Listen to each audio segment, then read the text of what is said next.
सुंदर नगर गांव का रहने वाला चेतन मेहनत मजदूरी कर अपना और अपने परिवार का पालन पोषण करता, लेकिन वह अपनी पत्नी सुमित्रा से बहुत परेशान रहता। अरे ओ, सुबह सुबह कहाँ चल दिए?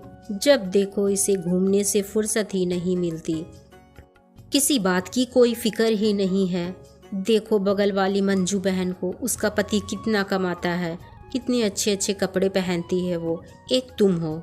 सुमित्रा, ज़्यादा लालच बुरी बला होती है।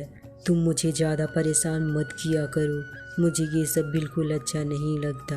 हर वक्त मेरी बेइज्जती करती रहती हो। मैं कोई घूमने नहीं जा रहा, काम की तलाश में जा रहा हूँ। चेतन के परिवार में उसकी पत्नी के अलावा उसके 2 बच्चे राजू और बबली थे। चेतन की मां का कुछ वक्त पहले ही देहांत हो गया था, जिस कारण से चेतन और भी अकेला हो गया था। सुमित्रा और चेतन के बीच हमेशा लड़ाई झगड़ा होता रहता, जिस कारण से चेतन बहुत परेशान रहता था। पता नहीं ये औरत कितनी लालची है, सारे पैसे दे देता हूँ फिर भी। चेतन सुबह उठते ही गांव में काम की तलाश में निकल पड़ता और सभी लोग से पूछता। जो भी कोई काम उसे बताता वह उसे हंसी खुशी कर दिया करता था। अरे चेतन, कहाँ जा रहा है? बड़ा उदास दिखाई दे रहा है।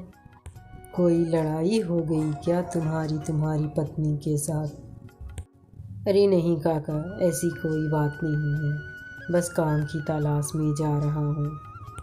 कल सेठ जी ने बुलाया था, बस वहीं जा रहा हूँ। इतना कहकर चेतन सेठ जी के घर चला जाता है।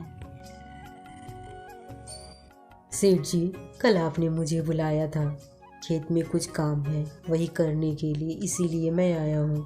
आप काम बता दीजिए ताकि मैं जल्दी से काम कर लूँ। हाँ चेतन, मैंने तुम्हें बुलाया था, वो खेत में थोड़ा काम बाकी है, उसे ही जाके तुम्हें पूरा करना है। लेकिन चेतन इतना मेहनत करता है, कभी थोड़ा वक्त खुद के लिए भी निकाल कर थोड़ा आराम कर लिया कर। कितनी मेहनत करेगा तू? सेठ जी, अगर काम नहीं करूँगा तो पैसे कहाँ से आएंगे और घर कैसे चलेगा? आपको तो पता ही है मेरी पत्नी कितनी लालची है। उसे तो मेरी ज़रा भी कद्र नहीं है, बस उसे पैसे ही चाहिए। अच्छा सेठ जी, मैं अभी चलता हूँ, फिर आऊँगा तो बात करूँगा आपसे। इतना कहकर चेतन खेतों में काम करने चला जाता है। काम कर जो भी पैसा मिलता वह अपनी पत्नी को दे देता। सुनो जी, इतने पैसे से अब हमारा घर नहीं चल पाता, थोड़ी और मेहनत कर लिया करो। बेचारा चेतन दिन भर मेहनत करता, सारा पैसा पत्नी को दे देता, लेकिन खाने को सूखी रोटी और प्याज ही मिलती और ऊपर से 4 बातें भी सुनाती। अब तो चेतन को समझ में नहीं आ रहा था कि वो क्या करे। मेरे सभी मित्र मुझसे कम मेहनत और कम पैसे कमाते हैं, लेकिन बहुत अच्छी ज़िंदगी जीते हैं, और एक मैं हूँ इतनी मेहनत करने के बाद भी अपने बच्चों को अच्छा खाना नहीं खिला पा रहा हूँ। मुझे तो कुछ समझ में नहीं आ रहा है। सेठ जी से ही कल बात कर कोई हल पूछूंगा। अगली सुबह होते ही चेतन सेठ जी के घर जाता है।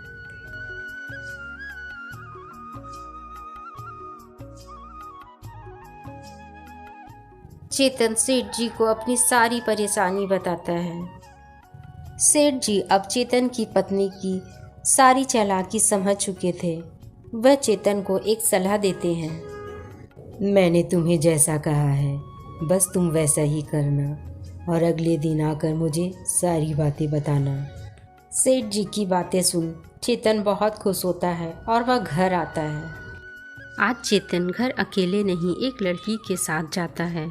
तभी सुमित्रा उससे कहती है, ये लड़की कौन है, क्यों आई है ये तुम्हारे साथ?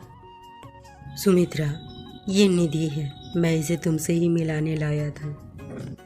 निधि शहर की रहने वाली है, शहर में बहुत बड़ा बिजनेस है। निधि मुझसे शादी करना चाहती है। मैं अगर निधि से शादी कर लूँ तो हमारी सारी मुसीबत दूर हो जाएगी और हमें बहुत पैसे देगी निधि। निधि हमारी मदद करना चाहती है। क्या क्या क्या क्या कहा तुमने? शादी करना चाहती है? तुम्हारा दिमाग तो नहीं खराब हो गया है ना?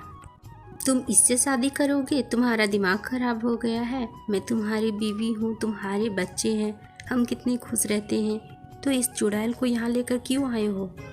सुमित्रा, मैडम के बारे में ऐसी बातें मत करो। निधि मैम हमारी मदद करना चाहती है। आखिर हम कितने परेशान रहते हैं, मैं कितना भी कमा लूँ पर अपने बच्चों को अच्छा खाना तक नहीं खिला पाता, सूखी रोटी ही खा पाता हूँ। कम से कम हमारी ज़िंदगी तो संवर जाएगी। चेतन की बातों को सुनकर सुमित्रा बहुत डर जाती है और रोने लगती है।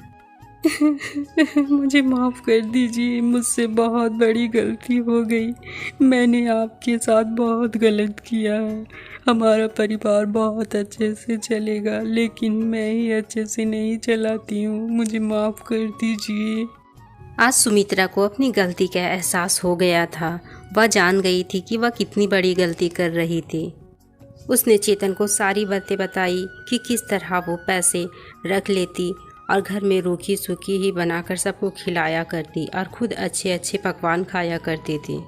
चेतन भी उसे बताता है कि निधि अपने सेठ जी की बेटी है जो शहर से पढ़कर आई है और उसे ऐसा कहने के लिए सेठ जी ने ही कहा था। अब सुमित्रा को भी अपनी गलती का एहसास हो गया था और उसने चेतन से माफ़ी मांग ली थी। अगले दिन ही सुमित्रा सबके लिए अच्छे अच्छे पकवान बनाती है। आज सभी लोग मिलकर भरपेट खाना खाते हैं। सुमित्रा जमा किए गए पैसे चेतन को देकर अपना व्यापार शुरू करने को कहती है। अब सभी लोग हंसी खुशी से रहने लगते हैं।